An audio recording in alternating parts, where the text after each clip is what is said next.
Krishna Krishna Hare Hare Hare Rama Rama Rama Hare Hare. Shri Gurudeva ki jai, Shri Prabhupada ki jai, Gaur-Nitananda Prabhu ki jai, Shri Shri Radha Manju ki jai, Jai Jai Shri Radhe Shyam. Haribol. Thank you so much for giving me the opportunity to just be present with you in this amazing community. I've heard about this since I was a little boy in Vrindavan. I've wanted to visit for a long time. So especially first time coming to Vrindavan. I lived in a community in California, devotee community, and then Badger, and then I was going back and forth to Vrindavan since I was a young boy, and then my Gurudev asked me to stay there as a monk and brahmachari and serve his mission. So I lived there. I didn't have much time to travel since I was born, effectively. But now, by the invitation of Maha Buddhi Prabhu, who was very dear well-wisher, I'm very grateful to have his senior presence and guidance. And so I'll just try to repeat a few of the teachings of my Guru Maharaj and my Guru Varga on some interesting topics, perhaps. I generally don't prepare or take any notes. I try to chant a little bit and kind of meditate on Guru Maharaj and Krishna and hopefully pray to them for some timely themes. So I think of it more as like a conversation, perhaps. Yesterday there's actually a lot of devotees here now. I'm surprised. There was a nice long drive, but beautiful place, and Maha Buddhi Prabhu's very warm-hearted warrior, drawing so many devotees naturally by his sweet mood. So it's a nice setting though in this space, so it's kind of like an intimate conversation. So if there's any questions and anything we want to discuss, we can talk about it. But for me, I think time and lived experience in bhakti is important. And so I want to try to speak about kind of what I've witnessed from childhood in bhakti and some of the things that we can take from that and try to help, take help and guidance in our life, how to live properly in spiritual life. We talked about a lot yesterday about anartha nibritti, which means kind of getting rid of impediments in our path of progress, and then artha pravritti, which means anyhow how to progress. And we talked about Krishna killing different demons, especially the forest fire demon in Braj. Today I was thinking of kind of backing up a little bit. Sometimes you have to go back a bit, and then you can go forward more.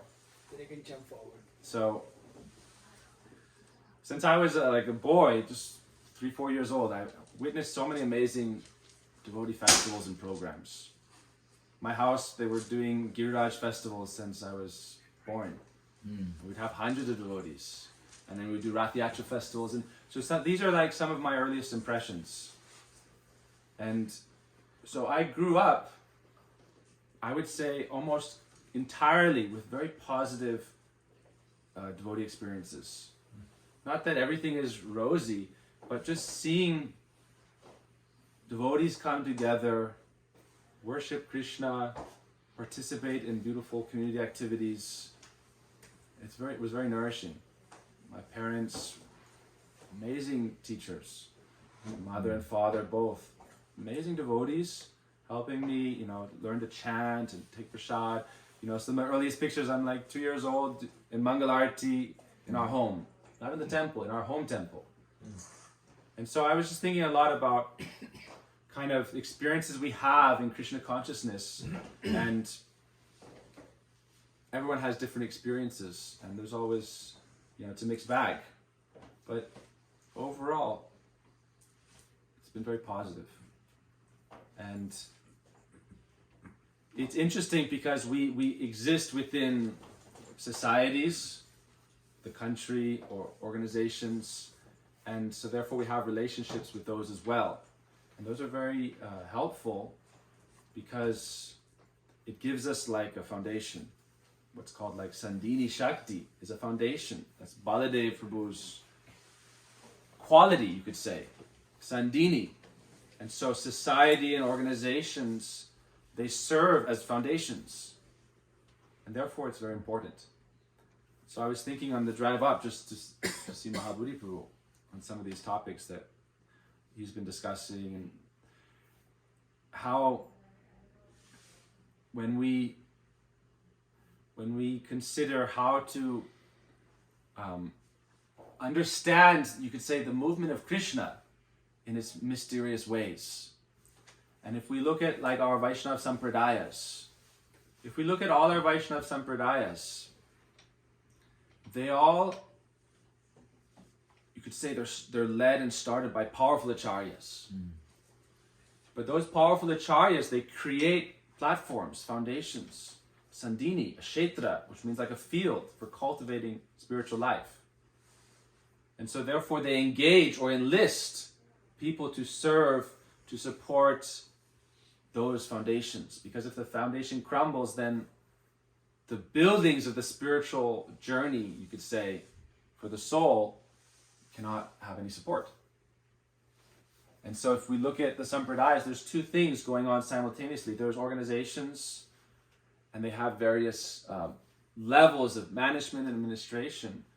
But ultimately, my feeling and understanding from my gurus is that the organization is ultimately run by Krishna and Mahaprabhu, because it's sort of like a transcendental plan. And then there's a transcendental plan, and then there's like a temporal reality, and they kind of mesh to a certain degree. And then we are operating within them. But now the foundation or the support is there. The foundation is there. But the purpose of a foundation for a building is to make the structure. So our Gurudev would say this is like the palace of the Bhagavat. And for the self on its spiritual journey, I want to talk tonight about the spiritual journey. And so we see in different traditions, even in different sampradayas, whatever the foundation is there to support and encourage the spiritual progress, the spiritual journey. And so both, they're interrelated and they're all essential. Like Krishna's Sandini Shakti, Chit Shakti, Hladini Shakti. Sandini Shakti is the foundation, the support. If we look at Ramanujacharya's line, he had to, there's different stories of Ramanujacharya, how he created his temples. Very interesting stories. We won't get into them all. Suffice it to say, by any means necessary. By any means necessary. He created many temples. And you can go to India and see these, how they're like monuments to the absolute, but they're very strong. I was meditating a little bit about this mood of being a protector, being a guardian. It's very important to have. We said this last night a little bit. Dharma rakshita rakshita. If you protect Dharma, Dharma also protects you. So that's why in society there is a Kshatriya, a percentage of people who are best engaged in that kind of Dharma as protectors. It's necessary. How do you go? Sure. Ramanujacharya, so he made many temples. And he made many sannyasis and preachers and management to maintain those temples. And they've been there now for what? Over 1,000 years. Very nicely done. So you could say, oh, is that important? Of course it's important. Because otherwise, why would the acharyas do it? The temple is important. The structure is important. The organization is important. But there's also a transcendental organization. And so this has been one of my meditations for many years. Because I told this, since I've been a boy, I've had very positive experiences, primarily. But anytime you see the mixed bag, the strife, it ends up being, some form of quarrel over whether it's position or method or style. and then it can get, nasty at times. So why is that? Ultimately, this is all part of the spiritual journey for the individuals. Also, the whole society is going through a spiritual journey. And so that's why I was mentioning the story of Krishna killing demons, because that's part of our history in society. And I was just thinking again, if we look at our primary scriptures, so what are our primary granthas? Bhagavad Gita, centered on a battlefield, and Srimad Bhagavatam. Now the Srimad Bhagavatam, because the Bhagavad Gita is like the basis, but the Bhagavatam focuses more on the spiritual journey. And it tells many stories of different devotees and then the avatars and how they're still protecting the devotees, killing the demons, that's there. But the primary purpose is the spiritual journey. And so therefore we have to understand that the foundation and the support and the structure is there to support and nourish the spiritual growth. I think of the example sometimes of like when you try to make space for a home, if you're starting in like new lands, first you have to clear the lands. And then you have to remove.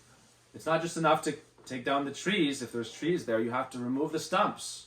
You have to level it. And you have to lay a foundation. Septic, electric, plumbing. There's so much work to do before you make the building. But it's a foolish person would say, I'm going to do all that work. I'm going to clear the jungle. I'm going to excavate the land. I'm going to install the electric and the septic and the system and the plumbing. And then I'm even going to make a foundation, but I'm not going to make a building. I'm not going to make a building. So the organization and the sampradaya is there to create the platform for the individual souls to have a fertile field or a kshetra through which they can make advancement in their spiritual journey. That's of ultimate importance, because when you make a house, you're not making a house to clear the land, to excavate the trees, or to lay a foundation. That's not the end in mind. The end in mind is that I should have a house. So I think of that as we talk about sambandha, abhideya, and prayojan, having a goal in your spiritual life, knowing the way to get there, and having a basis. So all these parts are necessary in our spiritual life.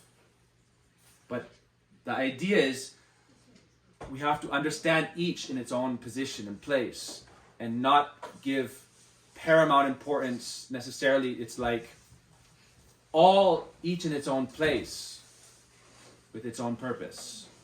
And then we can progress. And so that's why we also talk about artha pravritti, positive spiritual life. So whatever the sampradayas, the Ramanuja sampradaya, the Madhva sampradaya, Vishnu Swami, Nimbadvitya, Vishnu Swami had 1,000 sannyasis in his time, hundreds and hundreds of temples. Ramanujacharya is same, Madhvacharya is same. So we also have that same sort of connection to a transcendental lineage. And all those who are serving that's a very important role. Because Mahaprabhu, this is specifically Mahaprabhu's desire. We can say for us, it's a very simple thing, like what is our sampradaya? We are, whatever organization we are part of, our roots, if we are worshipping Radha Krishna and Mahaprabhu or Nityananda, we are in that Gaudiya Vaishnava sampradaya. But not only that, we should understand we are Brahma Madhva Gaudiya Vaishnava sampradaya. And our Srila Prabhupada, when he established ISKCON, in his parampara, it doesn't begin with him. Brahma, Sri Krishna, Brahma, Narad, Vyas, all the acharyas. So this is how we understand that the field and the kshetra, the sandhini is there. And it's connected to this ancient tradition. This morning we were hearing Bhagavatam class from Kripamai Prabhu. In the Bhagavatam class he said, this Bhagavatam has been daily recited since 5,000 years. So this is the transcendental organization. This is beyond time, place, and circumstance, and all space. This is the transcendental organization. Srila Prabhupada would say, Narad Muni is part of our parampara. And so our Gurudev would say, Narad Muni is part of ISKCON. Prahlad Maharaj is part of ISKCON. Our Gurudev would say we are also. People may say, oh, don't go to the class. They're not part of ISKCON. But I never think like that. And in our temple, we had our opening in upstate New York. We had devotee friends. They say, oh, they're your ISKCON friends? I said, no, they're my friends. And they are part of this, or part of that group, part of this group, but we're all part of that same family of Chaitanya Mahaprabhu. And one thing that's important, because our Gurudev, he met in Los Angeles once with many leaders, and he was saying, understand that I'm only coming because my dear friend and my Shiksha Guru called me, and we were bosom friends for decades. You can't take that relation away from me. You can't take the relation of a mother away from the child, or a child from the mother, or a friend from a friend. You may make politics and you may say they're separate or distant, but you're never going to take or break a heart-to-heart bond, because real love and friendship is unbreakable. Any obstacle strengthens it. Any obstacle strengthens it. And so therefore, this is when we come to like a deepening. In the books, we see the parampara there. And in every altar, we see acharyas on the altar that predated the inception of an organization. And so therefore, in our understanding, the organization is eternal and transcendental. It is. This Krishna consciousness movement. Now, on the other side, we should say, we should never neglect that paramount significance of the acharya. Srila Prabhupada is not an ordinary acharya. Nirvashesha Shunyavadi Paschata Deshatarani. Our Gurudev would say he's Shaktavesh Avatar. It has a very special significance for the next entire Kali Yuga. That will never be lost. It can never be lost. But therefore he would say, don't minimize his importance by cutting him off from his family. The parampara of a guru is their family. I told this story in, I forget where it was. Maybe it was New Jersey or somewhere. So one of Srila Prabhupada's disciples, they were in a program and hundreds of devotees, and they were all singing, Jaya Prabhupada, Jaya Prabhupada, Prabhupada, Jaya Prabhupada, Jaya Prabhupada, Jaya Prabhupada, Prabhupada, Jaya Prabhupada. Srila Prabhupada was sitting on the Vyasasana with his eyes closed. And what was he doing? He was singing. Jaya Prabhupada, Jaya Prabhupada, Prabhupada, Jaya Prabhupada.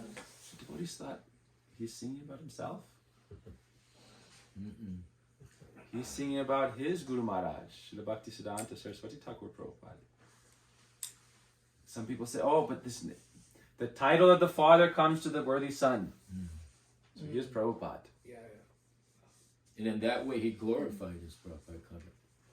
And so on the altar, we have Bhakti Siddhanta Saraswati Thakur, Srila Gorkshdas Babaji Maharaj, Srila Bhaktivinoda Thakur, the six Goswamis, Jagannathas Babaji Maharaj. They're all members of ISKCON. Can we say they're not? Yeah. They're on every altar of every temple. So are they not members? They are members. There's a story in, it's an interesting kind of segue, but something I remember from, I believe it's Dostoevsky. Sorry to bring this into it, but It's okay. he gives in a story. Russia's in the news right now. Brothers Karamazov. He tells a story about Jesus coming back, and that the church wouldn't recognize him, and they would kick him out. And so this is an important reminder for us to what is the inception and the idea of the society. That's why I talk about the basis, the foundation, and the structure. The structure itself is meant to help that individual soul achieve God, Krishna consciousness, back to Godhead.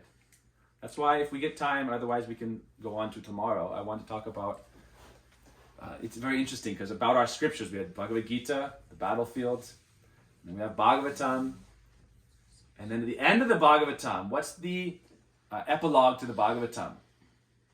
Does anybody know the epilogue to the Bhagavatam? Chaitanya should return. Yes, but immediate epilogue. Brihad Bhagavatamrita. Oh, yeah. This is Parikshit Maharaj's discussions with his own mother, Uttara. Oh, yeah. Okay. So this is a very interesting point that after the 7 days of the Bhagavatam, his mother says to Parikshit Maharaj, So many topics were discussed, hundreds of stories of different devotees and so many demons and so many avatars. What was the sum and substance? And then he speaks to her, Brihad Bhagavatamrita. These stories of Narad Muni's spiritual journey and Gopakumar's spiritual journey. That's why, again, if I had perhaps had more time and taken notes, it would be more of a linear flow. But the idea I want to give is, ultimately, the Sampradaya's purpose is not just to maintain material systems. Unless the goal is achieved of taking souls back home, back to Godhead, it's like, you can think of the organization as vessels. We are in Mahaprabhu's army, his royal navy. All the different organizations in Mahaprabhu's Sampradaya, we see, like ISKCON is like the royal navy of Mahaprabhu. But a navy has a destination. The ship should sail and go somewhere. So that we're in the business of taking jivas from samsara to Goloka Vrindavan. Therefore, the spiritual journey is of great significance. And service to the mission, as I understand it, because I'm also a brahmachari, and since I was 10 years old, it's been my life's journey. So for me, the mission and my spiritual journey are married as one. So people generally think, oh, you must be against this group or that group. They don't understand that from the time I was 10 years old, my Gurudev told me one instruction: be a brahmachari and serve my mission. He didn't tell me, don't go on your spiritual journey. That is the same thing. Because, and for me it's a very interesting thing, if you look at the disciples of Bhaktisiddhanta Saraswati Thakur, you can read some of their writings from before they joined the temple. Before, they were all talking about the spiritual journey. When they came to Bhaktisiddhanta Saraswati Thakur, their journey became enlivened and rapidly advanced through their service to the mission. So service to the mission is also part of our spiritual journey. Because doing that, then we put Krishna in the center, we put Guru in the center, and a lot of spirituality is all about myself. Oh, me this, I'm going to get this coach, and I'm going to talk about myself, and I'm going to get this and that and this and that. It's very self-oriented. But when we serve the mission, you hear the stories of people like Maha Buddhi Prabhu, and our fathers, and our mothers. I have so many stories, and I offer pranam to them. How much they sacrificed. For me, as a brahmachari, trying to be a brahmachari since I was a boy, and then after I finished school, 16 years in Vrindavan, I tell people, they're like, oh, how is it in India? You must have traveled so many places. I said, no. I lived 3 hours from Jaipur. I never went once. And I'm sad. I want to go to Jaipur. I want to go to Jaipur. But my seva wasn't in Jaipur, so why would I go? Why would I go independently? Oh, see Krishna. Krishna's saying, what are you doing here? Your seva is there in Vrindavan. When my seva calls me somewhere, I'll go. And so service to the mission as a brahmachari in the renounced order, we're married to the mission. We're married to Krishna and his service. That's why we talk about something I was thinking about, Prabhu, because yesterday I was talking about Krishna killing the demons. But that's in Krishna Lila, in Bhagavatam. But in the Bhagavad Gita, the Mahabharata, Krishna kills the demons through the devotees. So there's also place for the devotees to be engaged in this kind of dharma. And this is kind of like the idea of protecting the dharma, protecting the field. The beginning of the Gita. Dharma kshetre kurukshetre shamaveta yutsava mamaka pandavaschaiva kimakurvata sanjay. What did they do when they were assembled on the field of battle? The Dharma kshetra. So the kshetra, we can think of it as the support system that makes it available for the jivas to follow spiritual life and go on their spiritual journey. Therefore, without the organization, the sampradayas, the acharyas, they always establish organizations. Because that's part of the need. Bhaktivinoda Thakur, in that time in the Gaudiya tradition, there wasn't a proper organization or system. And so Bhaktivinoda Thakur was saying, I've written 100 books, established Mayapur, but what will carry on the legacy through time? Sometimes Bhaktisiddhanta Saraswati Thakur writes against organized religion. And so it's very hard to understand, are we for or against organized religion? It's very hard for people to understand. So that's why, me personally, the way I reconcile it is understanding that the organization is transcendental. And as much as the organizers in this temporal realm understand and sort of have a fealty towards the transcendental gurus and and Krishna, then systems will run very nicely. We never want to develop the abhiman or the false ego that I am the doer of everything. Even Krishna says that very simply in the Gita, chapter 3. Ahankara vimadatma hardhahamiti mandite. Those who are in false ego think I am the doer. And so, Bhaktivinoda Thakur writes about this. Jayapataka Thakur wrote a book translating Bhaktivinoda Thakur's book. He presented it very nicely. Godruma Kalpatavi. Bhaktivinoda Thakur describes very detailed the organization. But who is the leaders of the organization? He said Nityananda Prabhu. He said, and he describes zones. Haridas Thakur, Jagannath Puri, 6 Goswamis, Vrindavan, Nityananda Prabhu, Bengal. Everyone is there. And Bhaktivinoda Thakur, also in the end of Jaiva Dharma, 39th chapter, he talks about all the instructions Mahaprabhu gave. So if we think serving the mission is not important, my own spiritual journey is important. This is some kind of balance we have to figure out. Because why would Srila Prabhupada emphasize serving the mission so much, distributing books? If that hadn't have happened, I wouldn't be here. My parents wouldn't have come to the movement. So people say, oh, that's not important. My spiritual journey is important.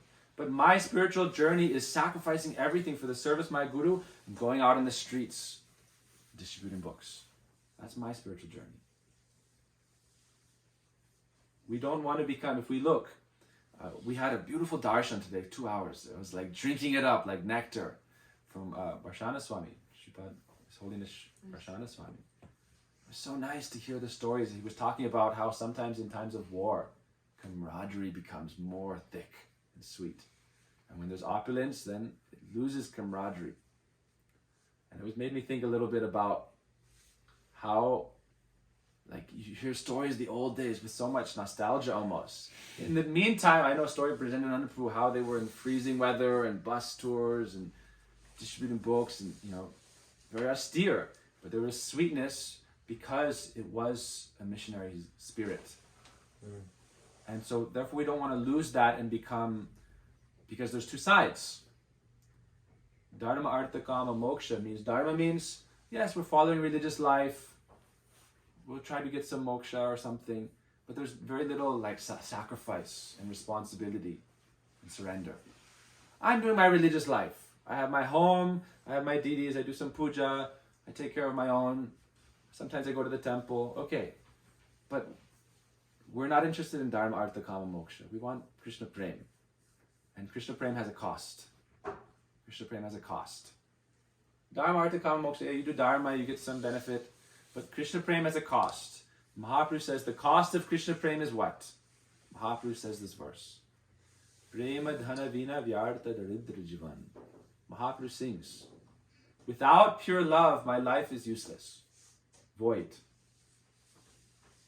Therefore, I am a beggar for Prem. And what will I do? I will do service. Das kuri vetan more. Make me your servant. Engage me in your service and give me the wealth of Prem. So this is the cost. Service. And what is service? Service is pleasing the object of worship. So this is our method of spiritual growth. Especially in this age, we cannot do meditation like in the time of Satyuga. Oh, I'll meditate for 10,000 years and achieve perfection. People ask me, oh, I'm going to do this Vipassana, I'm going to do this, I'm going to do this retreat and do this yoga, this and that. So Hiranyakashipu was a much better yogi than all yogis in the world today. So our goal is not yoga, it's bhakti yoga. Hiranyakashipu didn't know the first thing about bhakti yoga. He was an expert yogi. Tell me someone in the world who can do 60,000 years standing on their tippy toes. Yoga asan. But what was it? Only increases false ego, and he wanted to kill God and be God. So he was going on his own spiritual journey. Hiranyakashipu on his spiritual journey. But what was Prahlad doing? He had surrendered to Guru. He was chanting Harinam and hearing Harikatha. He heard Harikatha for 60,000 years, Kirtan and Harikatha, and it gave him real siddhi. Therefore, the person who Hiranyakashipu, he had done 60,000, his own austerities, 60,000 years. And he tried to kill, like we heard this from Mahashana Maharaj, Keshav, Kashmiri, and Nimai. Keshava Kashmiri did so much austerity and sadhana to achieve siddhi, perfection in scholarly, sophistry. And yet Nimai, just a little boy, in a moment defeated him. So Hiranyakashipu, you can imagine how frustrated he was. He did austerity for 60,000 years, and this little boy is just like, you just squeeze him and he'll pop. But he couldn't harm him. You can imagine his frustration. He's like, I've killed the most powerful people in the universe. I've conquered the whole universe, and this little 5-year-old rascal, you can't do anything to him. Who's more powerful, Prahlad or Hiranyakashipu? Prahlad. But this is also why we say bhakti is very soft. There's different types of devotees. But Prahlad Maharaj, he didn't try to, okay, Hiranyakashipu, you want to fight? Let's go. He chanted. He was chanting. And whatever Hiranyakashipu threw at him, he smiled. He saw the Lord. Threw him off a cliff, the Lord caught him.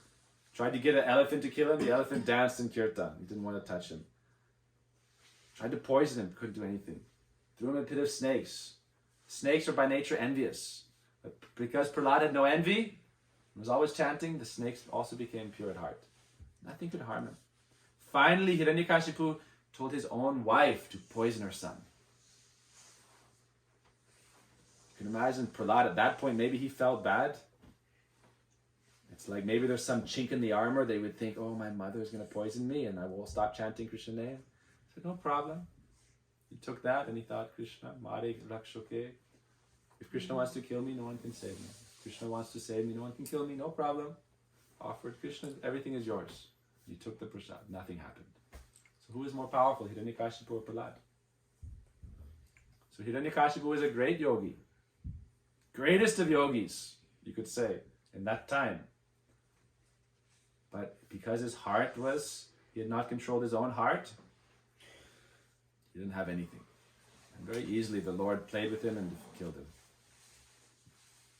So he wasn't surrendered. Something Bhumipati was saying at the ashram, I was talking with him on the phone before. He said, what is real tapasya? When Brahma was doing austerities, he heard the sound tapa. What is tapa? Tapa is sharanagati, surrender and service. Surrender and service, that is the real tapasya.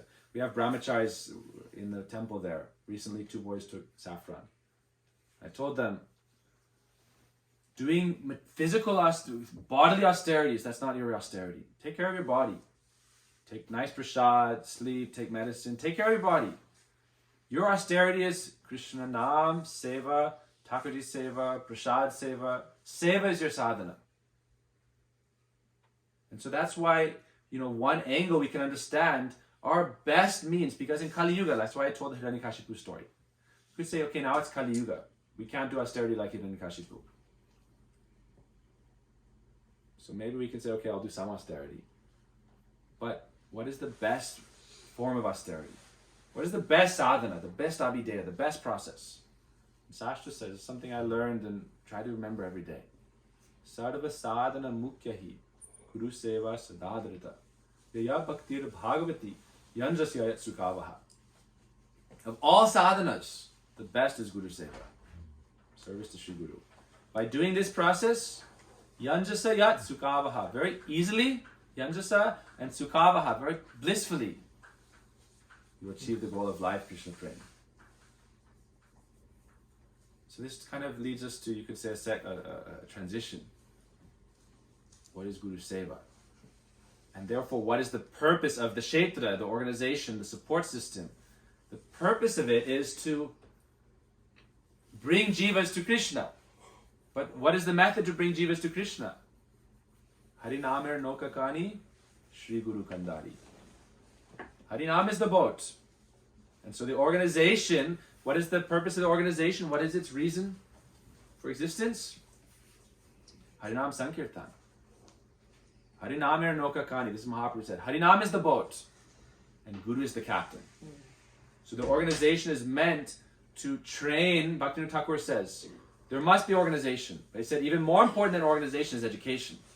He says train up people of good character, honest people, train them to be itinerant preachers, to travel and preach.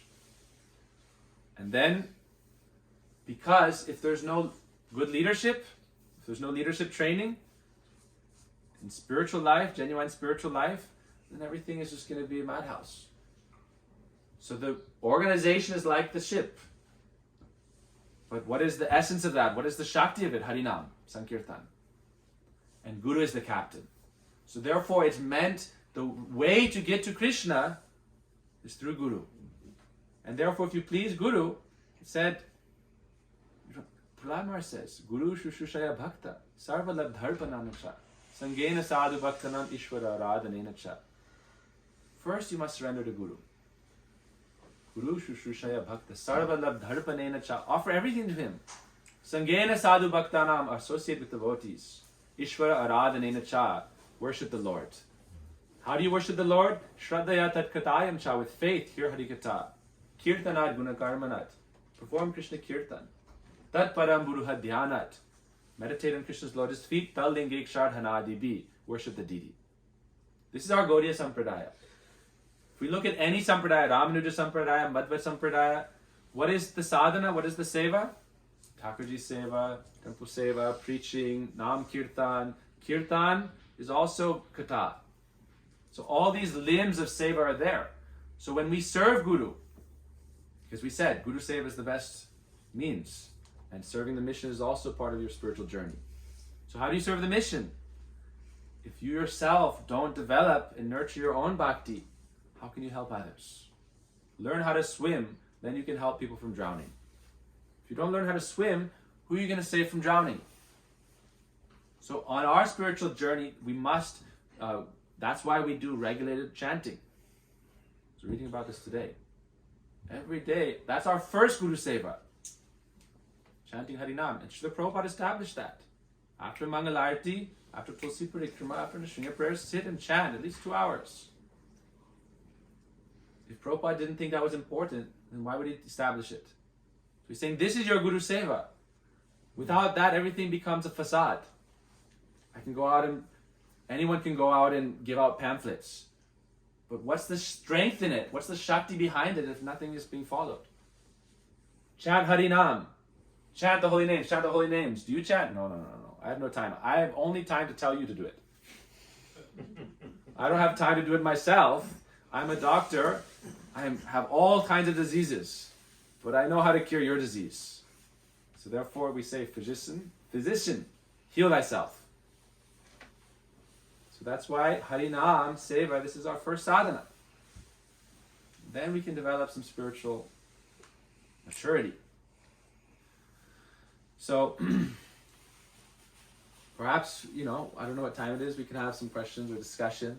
But I think there's a lot of interesting things, One topic because I really want to talk about Gop Kumar and Narad Muni and this idea of their spiritual journey. And there's a lot of interesting things there. So maybe I'll hint to it and we can talk about it tomorrow. But this idea of Guru Tattva is a very touchy subject nowadays. Because we can say, okay, Srila Prabhupada is there, we can all be surrendered to him. It's very simple. Srila Gurudev there, a great Acharya is there. It's very easy. Send people to the Acharya. But how do we continue to serve in their stead? So our Gurudev said something very interesting in 97. And he said this many times in Gopinath Bhavan in 2008. He also talked about this. But in 97, as early as 97, he was talking about in his lectures.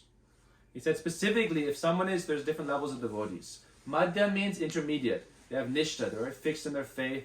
They're developing some taste. They're very strong in their bhakti. He said they should be guru. They can be guru. But he said the madhyam guru, because there's different types of madhyam guru also. Some uttam, the topmost devotee, sometimes they come to the madhyam level to effectively preach because it's easier to engage with people. Uttam is like always just absorbed in Krishna, Mahabhagavad. It's very hard for them to relate to people sometimes on their own level. But madhyam, who is coming up gradually, kanishta madhyam, or madhyam, at that stage, so they should always consider themselves not to be guru. They are guru, but internally they should know I'm das. And that's why we say the example. Bhaktisiddhanta Saraswati Thakur, he always said to every disciple, Dasoham, I am the servant. Dasosmi, I am the servant, I am the servant. So the topmost devotee gives this example. So our Gurudev said, if you are like on the madhyam level and taking up that responsibility, then consider yourself like a postman, like a very humble messenger. connecting. We say the example, like, if you want to plug in right now to the powerhouse, we can go to the man running the powerhouse and say, plug my phone into the powerhouse. He said, where do you live? I have a house. Go plug your phone in the outlet. That's your means to connect to the powerhouse. Don't jump. That's why we say we don't follow the Ritvik philosophy. The Ritvik philosophy says, go plug into the powerhouse even though the powerhouse is not physically present. Just spiritually plug in by your mind. We don't accept that philosophy because we say, they've created a system. Here's an outlet. You have your charger, you have the system. The support system means the phone's been created. The means to connect has been created. The outlet's been created. Meaning both sides. It's both sides is needed. Meaning from my side and from the organization, the platform, the house, the phone, the device, the means to connect, and the source of connection. It's all been created. So plug in. So the outlet doesn't necessarily have to be the powerhouse. It has to be connected to the powerhouse. We're connected through anugatya, through guidance, genuine, sincere practice. We can cut off, it's like an umbilical cord. So if we're not spiritually strong, if we're not spiritually practicing anything, if we're not following anything, then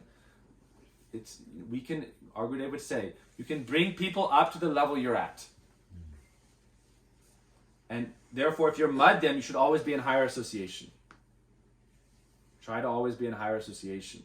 Take sadhu sangha. Even when you're mukta, liberated, you're eager for sadhu sangha, devotee association.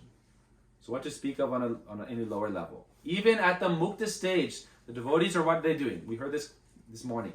First sloka, Kripa Maha Prabhu said. What is this first sloka? Who was in the morning class? First sloka he mentioned. Bodhiyanta parasparam katayantascha mang nityam tushyanti charamanti cha. The first sloka Kripa Maha Prabhu spoke. That the devotees always relish being in association, talking about Krishna. Even at the highest stage. So therefore, how we deal with Guru Tattva, you could say, when there's not necessarily because there's another thing. We don't say, oh, everyone leave the organization and then go make something new. Oh, the acharya's there, the acharya's there. Always be eager to run where there's good association. But that's why there's such a thing as Shiksha Guru. And Diksha Guru, Shiksha Guru work hand in hand. And understand that one is not less than the other. It's according to who is more spiritually advanced. If Shiksha Guru is more spiritually advanced, then Diksha Guru will send their students, take shelter and hear higher instruction. They won't feel threatened. Why? Father and mother had good children. They want the children to go to a good school, to be educated. And then they'll be able to maintain the family. So our Gurudev, when he came, he never wanted to take people away from ISKCON. And that's our same mood. And actually, my service, my responsibility, many friends. But I'm also a soldier in the field of battle. So in my own way, I've always had that mood, I'm a soldier for my Gurudev. Otherwise, when I was 10 years old, I had many ideas about my life. But he said, do this. So I thought, okay, my life is for sacrifice, surrender, and service. Responsibility. For me, spiritual life means responsibility and service. That's my definition of spiritual life. Responsibility and genuine service and sincerely practicing according to the instructions of Guru. For me, that's spiritual life. But as much as we can, we serve and we take. For me, coming here is to take inspiration from you all. I'm not coming here to give inspiration, encouragement. Who am I?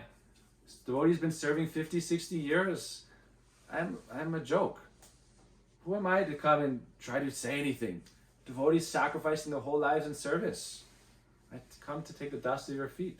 Devotees serving the whole life. Supporting and maintaining. It's so difficult to serve and maintain projects. Very easy to tear it down. Very difficult to build it. Very difficult to maintain it. Vishnu Tattva, maintenance. More hard than creation. I know, because you make a house, you don't maintain it.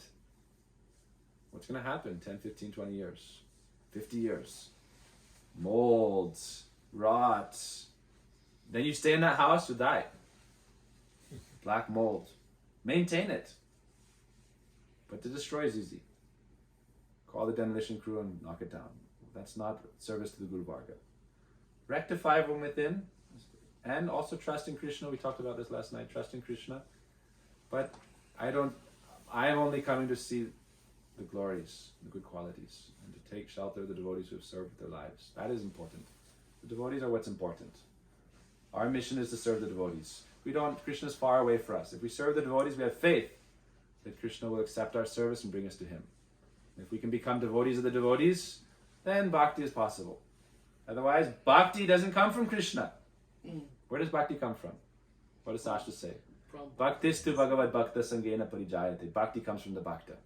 Doesn't come from Krishna. So I'm going to serve Krishna. I'm going to do Krishna's arati.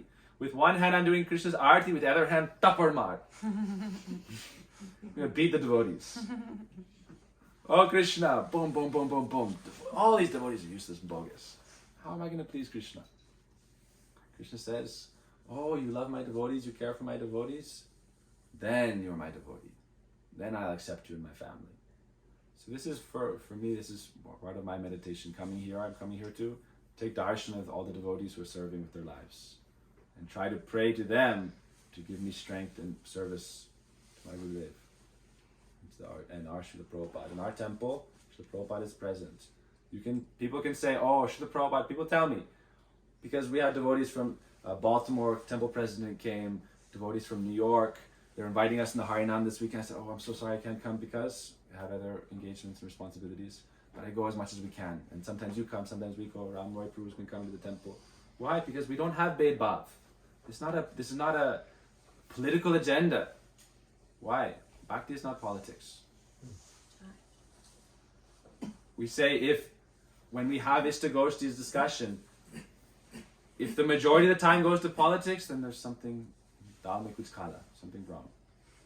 5% politics, 95% kirtan, katha, prasad, good. Something has to be there to rectify, correct. If we're in management especially, or if we're responsible, then okay, something has to be there. But in most of it, kirtan, katha, prasad, that's what I remember from my childhood that was good. When I was a boy, I remember all the good things. I know there's fighting. I know my parents had to fight with people. They fought with people. Okay, fighting is eternal. There's always going to be... Bhagavatam has so many stories. Krishna Leela has so many stories. But when we think about Krishna Leela, if we ask the Brajabasis, what was your favorite time with Krishna? Are they going to say when Dhenukasura came, when Trinavarta came, oh, when Kalya came, that was a good one. No, when we were playing with Krishna, when we were eating with Krishna, when we were dancing with Krishna, when we were grazing the cows with Krishna, those are the good times. So we have to be careful that, it's hard sometimes to give up the battlefield. But that's a job, that's an occupation, that's our dharma. But we also have time at home. In the Mahabharata, nighttime they would hang out. Daytime they would spar. Nighttime they would talk. Okay, tomorrow I'll see you, like nowadays. Okay, see you tomorrow at work. So you can imagine the Kauravas, the Pandavas, see you tomorrow at work. Who knows who will die tomorrow? But we'll do our duty. They didn't fight 24/7. When they started fighting 24/7, that's when Adharma came into the battle. Nighttime, don't fight. Daytime, do your job, fight. No problem. But nighttime, be with your family, relax, chant. Maharaj said today, protect the inner child. That's what Maharaj was talking about this morning. Protect the inner child. Because sometimes just fighting darkness, that darkness can come inside also. You have to therefore be careful. That's why my meditation personally is, I know the world is full of problems, but my focus is not COVID. My focus is not the vaccine. My focus is not the war. My focus is not this and that, because my life will pass and millions of other lives will pass in fighting. And some is necessary to protect devotees. But the best way to protect devotees is Harinam. Because what is Mahaprabhu saying? What is the Praman? I'll give you the Praman. Bhagavatam Praman about Mahaprabhu. That's a good Praman. What does the Bhagavatam say about Mahaprabhu? Krishna Varnam Trisha Krishnam Sangopam Gastra Parshadam Yagya Sankirtana Praya Yajanti Sumedasa. What is the weapon? Bhagavatam says, what is the weapon?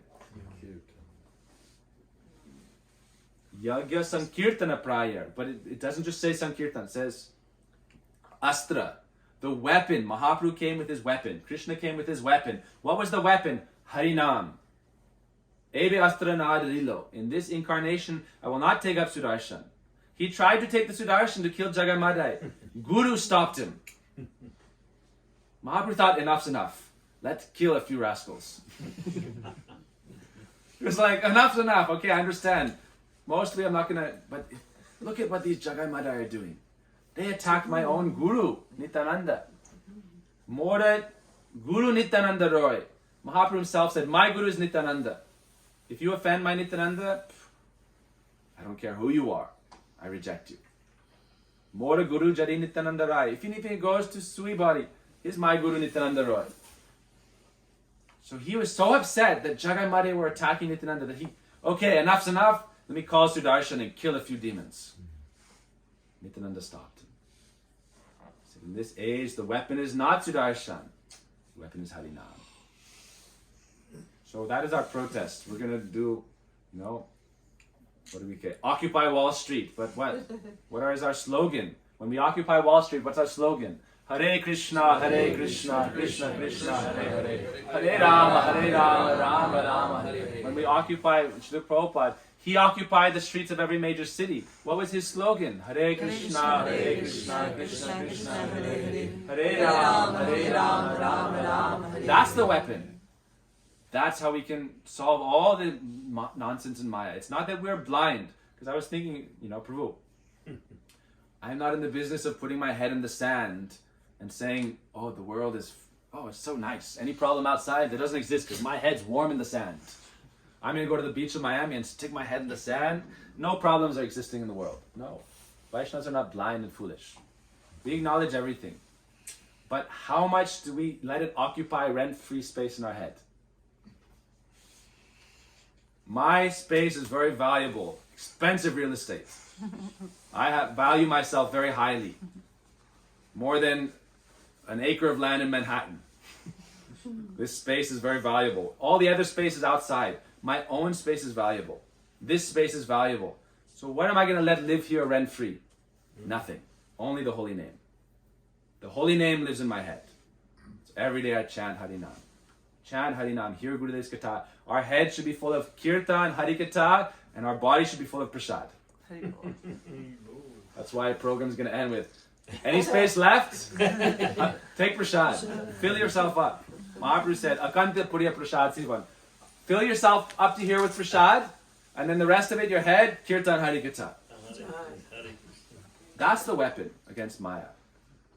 And if you serve that weapon of Mahaprabhu, with his associates, Yagya Sankirtana Praya, those who are intelligent, Yajanti hi Sumedasa. This is the Bhagavatam's quote.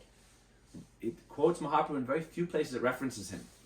When it references him, it says like this: he is always chanting Krishna's names, and he is Gaur. Krishna Varnam Krisha Akrishna. His color is Gora, Akrishna, but yet he is always chanting Krishna. Sangha Upastra Parshada Sangha. He's coming with his associates. He's coming with his weapon, and the weapon is the holy name. And the holy name manifests in different forms. The holy name manifests as Harikatha also. Just like the glory of the holy name is part of the holy name, and that is Harikatha. So therefore, this is our Gurudev said, Harikatha is what gives us strength and taste to chant. So therefore, serve Harikatha. We'd say if Harikatha is going on, no need to chant. Just listen and drink in that Harikatha, because this is giving you spiritual strength. Without spiritual strength, you cannot chant. No, what is chanting? This is just some kind of weird fashion culture, this and that. I have no taste. Hear Harikatha with faith, take Mahaprasad. This Harikatha nourishes chanting and kirtan. So therefore, Harikatha is important. Tavat karmani kurvita nanarvedita yavata matkata shravanada vaishraddha yava najayate. If you don't have taste in Harikatha, you'll remain bound to karma. This is what Bhagavatam says. If there's no taste in Harikatha, you'll definitely remain bound to the law of karma and fruit of activity. So Harikatha gives taste for chanting. But genuine Harikatha, we take shelter of our Guru Vaishnavas. We try to understand everything from broad perspective. Our Gurudev said this 1,000 times. We should understand what is our spiritual family. If we don't know who we are, what do we say? I don't know who I am. I don't know who I am. People who say I don't know who they are means they don't know who their parents are and their forefathers. Right? Like someone is born. I don't know who I am. I don't know what my name is. I don't know what their surname is. They don't know who they are. What is their family line? So what is our family line? Ramanujacharya has his family line. Sri Sampradaya. Madhvacharya has his line. Brahma Madhva Sampradaya. And we're also within that as Gaur Sampradaya, within Madhva Sampradaya. Gaudiya Vaishnavas within the Madhva Sampradaya. So we should know our family line. And therefore our organization, International Society for Krishna Consciousness, is within that greater family. We're also there's many parts of the one whole. And the way I see it, and this is the way Chaitanya Charitamrita describes it, the way Srila Prabhupada writes about it. He talks about the tree of Chaitanya Mahaprabhu's family. And if we worship Mahaprabhu, that doesn't mean Mahaprabhu did not appear 50, 60 years ago. Mahaprabhu appeared 550 years ago. And so how we are connected to that, our first fealty is to our Guru who connects us to that. Our first fealty is to Srila Prabhupada, or to our Srila Gurudev, whoever connected us to the line. That's where our first fealty to go. Therefore we say Shri Shri Guru Gauranga Jayata. The head of every letter we send, our Gurudev or Acharya. The head of every statement, Shri Shri Guru Gauranga Jayata. So our Guru in our mission, because the mission is there to connect us to Krishna on a spiritual journey, but we need Guru. We need the captain to the ship, someone to guide us. So it's there for us to facilitate that relationship. So therefore, first fealty is to our Guru and the movement he established, whichever that may be. But we don't stop at Guru. We say Shri Shri Guru Gauranga Jayata, because we are Gaudiya Vaishnavas. And this is a very important understanding. Otherwise, it's like cutting our umbilical cord. No, Mahaprabhu is not there, Radha Krishna not there, stops here. Then it becomes a Hangrupasana. So there's so many things to consider. Ultimately, maybe we'll talk about it tomorrow, Kumar and Narad Muni and their spiritual journey. It's a very sweet thing, very beautiful thing. But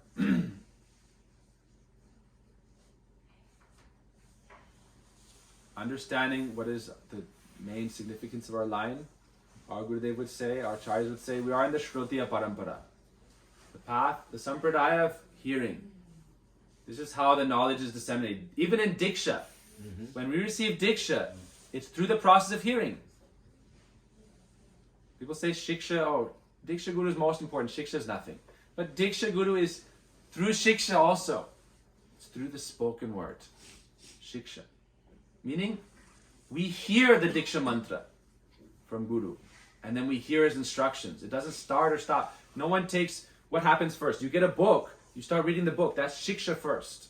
Shiksha comes first before Diksha. Tell me someone who took Diksha initiation without ever hearing anything about Krishna. So Shiksha came first. So therefore, I personally feel like one of the ways to create greater harmony in this family of Mahaprabhu, the transcendental organization, which you can call ISKCON, which you can call Gaudiya, whatever you like, because you can call the truth by many names, but the truth is the truth. So you can call it by many names, but the truth remains the same. God is one. So the idea is that I personally feel like one of the ways to create greater harmony between sanghas that are all branches of the same tree. There's no sense in cutting off our own branches. One of the days there's going to be no branches left, and then the tree's going to die. So Mahaprabhu Chaitanya Charitamrita says there's many branches of the Chaitanya tree. There's a Advaita branch, another branch, Gadadhara branch. I published something this morning about Mahaprabhu's instructions to these different associates and their missionary service. I mentioned this in brief. Mahaprabhu gave specific missionary activities to each of his disciples. Then they were called his disciples when they served his mission. He told the 6 Goswamis what to do, he told Haridas Thakur what to do, he told Nityananda Prabhu what to do, he told Swarup Damodar what to do. Each of them, Sarvabhauma Bhattacharya, they all had a mission to perform, and they all performed it perfectly. Therefore they are called the disciples of Chaitanya Mahaprabhu. So there are many branches of that tree. And as it spreads, as a tree gets bigger, as this tree spreads throughout the whole world, it's natural for branches to come. So there's many things. A fruit tree, you have to prune it. There's a lot of things to discuss. I know, because I grew up with 100 fruit trees that I would take care of. An irrigation system. So I learned from the time I was 5 years old that pruning is necessary. So that's why this topic is something that can go on and on and on and on. I'm not saying, even in Bhakti Rasamrita Sindhu, Rupa Goswami says unwanted weeds have to be removed for the bhakti, you have the creeper to be nourished nicely. All your activities, Shravan, Kirtan, hearing, chanting, everything, you're watering something. But if all the weeds are allowed to grow uninterrupted, then all the nourishment will go to the weeds, not to the creeper of devotion. So some weeding is necessary, some cleansing is necessary. But some pruning is necessary. But at the same time, don't cut off the main branches. Because then if you get too carried away pruning, oh Father, I came home from pruning the tree, what's left? The stump. Oh, good job, boy. No, give me a slap. But much nonsense. First learn how to properly do something and then do it. Busy fool is more dangerous than a lazy fool. Prabhupada would say, busy fool is more dangerous than a lazy fool. So we don't want to get, this is something, anugatya. Who is my guidance? Who is my guidance who is realized? Then otherwise I'll run around like a madman, doing things that I think is right, but I don't know what Krishna's plan is. If I can put my hand on my heart and say, I know exactly what Krishna's plan is, he's told me what to do. But otherwise, I take shelter in my guidance, Guru, Vaishnava, who has realized what to do. If you want me to prune something, or if you want me to give some protein, some nourishment, both is necessary. But we don't want to spend all our time cutting each other's branches. Then we'll be left with a stump. We don't want to, our Vaishnavas would say, Mahabharata war is nice. Everyone likes to read about the Mahabharata. But our Gurudev said, go beyond the Mahabharata. Go beyond the war. Go beyond the battlefield. Develop your relationship with Krishna. So ultimately, that is going on. Kali Yuga is going on. Yugas will come on. Avatars will come. Demons will be killed. On and on and on and on and on. The song will go on. But where am I going to be? If we always fight darkness with darkness, we may become the problem we seek to solve. But if we try to serve the light, then, we say, you want to get the darkness out of a room, turn on a light. So light is naturally cleansing because insects and this and that will go out of that area. But also it's the light of love. It's the most powerful light. And the greatest weapon is Harinam. So yesterday we talked about this. Kaharena Kuruninda. Don't waste time in criticizing others. Simply chant the holy names with sincerity, and then you'll develop in your life. Then if you become, I'll end with this, I promise. And it'll go towards tomorrow. Gopakumar was sent. The story starts, because this is what I want to talk about today. The story starts, so we're doing a little bit of a prologue. Gopakumar's story starts, and this is after the Bhagavatam, so it's like the epilogue to the Bhagavatam. How does this story start? His story starts with Radharani sending him to this world as a preacher. How does Srila Prabhupada's story start? With Radha Krishna sending him to this world as a preacher. Our Srila Gurudev's story. How does it start? Radha Krishna sent this world to preach. Mahaprabhu's story, how does it start? He comes as Krishna with the mood of Radharani and comes and preaches. So there's plenty of time to fight and be in the battlefield. But we should also try to go home.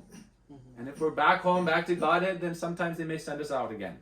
Gopakumar gets sent out to help a Brahmin come to him. Brahmin was interested in wealth and this and that. He had some sincere desire for bhakti. So Radharani sent him to this world. And then when he came, what did he do?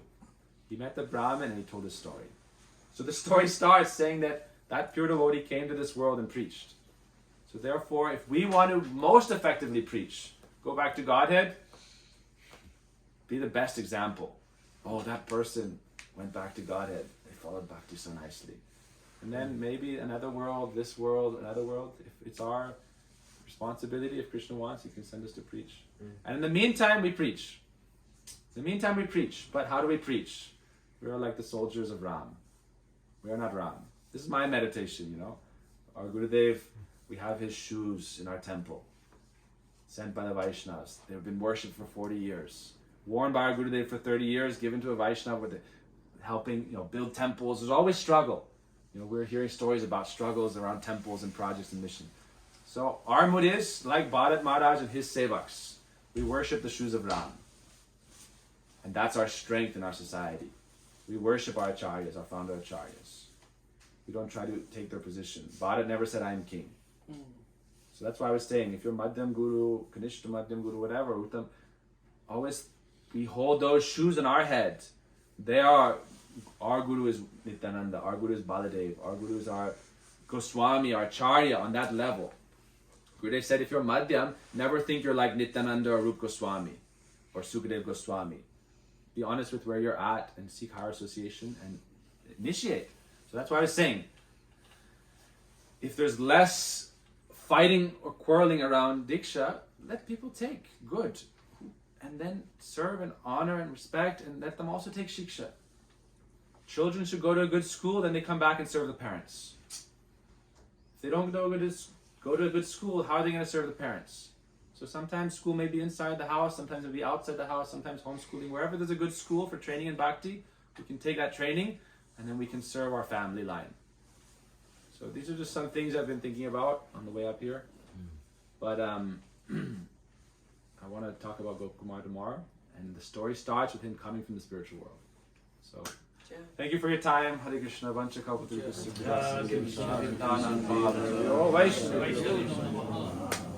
Please forgive me for anything. Please correct me, Prabhuji.